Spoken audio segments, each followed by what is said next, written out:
guys, Mary.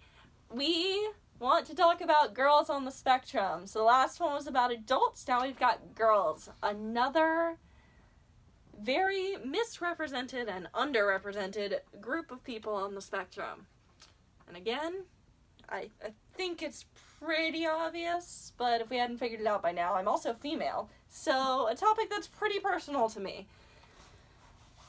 A lot of things come up when we talk about girls on the spectrum. So I guess let's start with some facts that people tend to know.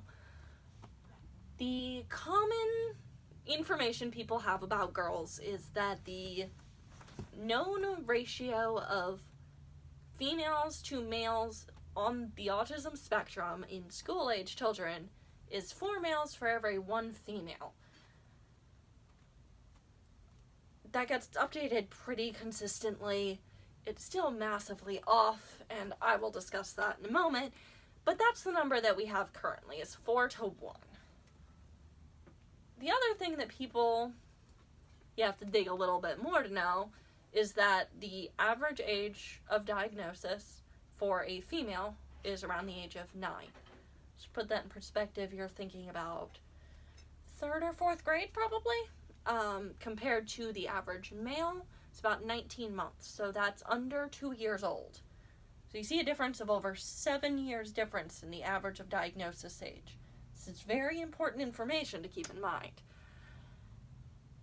But let's talk about why. So everyone has this idea of autism of, these massive behaviors and these just meltdowns consistently and all of this, or of just being alone and quiet and that boy who sits alone and wants to play by himself. And those things are both true, they happen. I totally get that. It's definitely how we find a lot of our guys on the spectrum. Totally reasonable. What we don't keep in mind is that our females present very differently. I got diagnosed in high school when I was in kindergarten age things. I was a teacher's pet. I didn't socialize with my peers. I didn't like my peers. They didn't like me. I was fine with that because I had the teachers. I interact well with adults. I always have. Hopefully always will. But because of that, no one ever said anything. Well, I was interacting with someone, right? And I was good, I was well behaved, I wasn't having any tantrums, I was communicating verbally. No one believed anything could be wrong with me. And that's our first mistake, is that we don't look for the same things. What we look for the typical autism diagnosis in our young males is what we expect from our young females.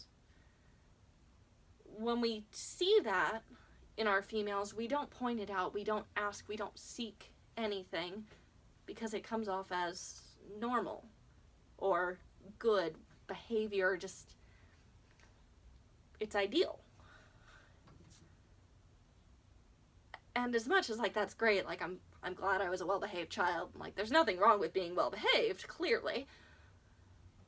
It doesn't mean that we shouldn't still be seeking out those resources for any of our children that are having those same communication issues. If we're not communicating with our peers, if we're not doing that imaginative play, those are all still signs of ASD, male or female, whether or not it is the ideal behavior or the expected behavior or not.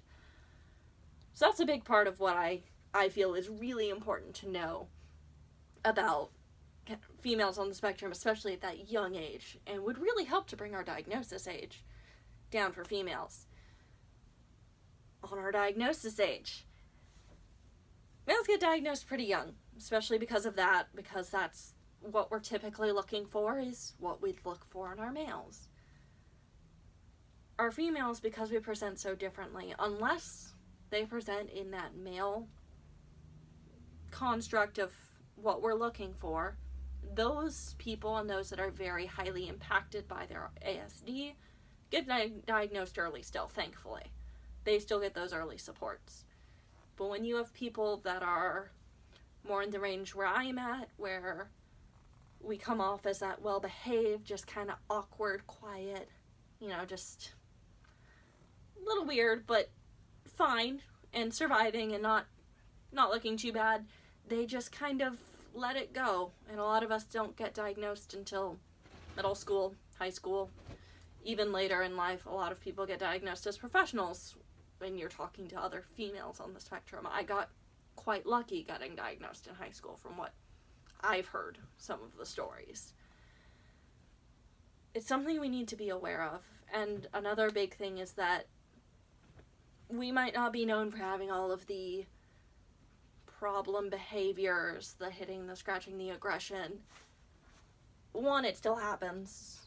There are females that get it. Don't think that because I'm a female I can't bite. Like, I didn't, but there are those who do. But also that even if we don't, our needs aren't any less than those with those behaviors. We might have different needs.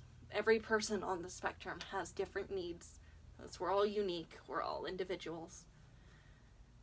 They're all different. None of them are less.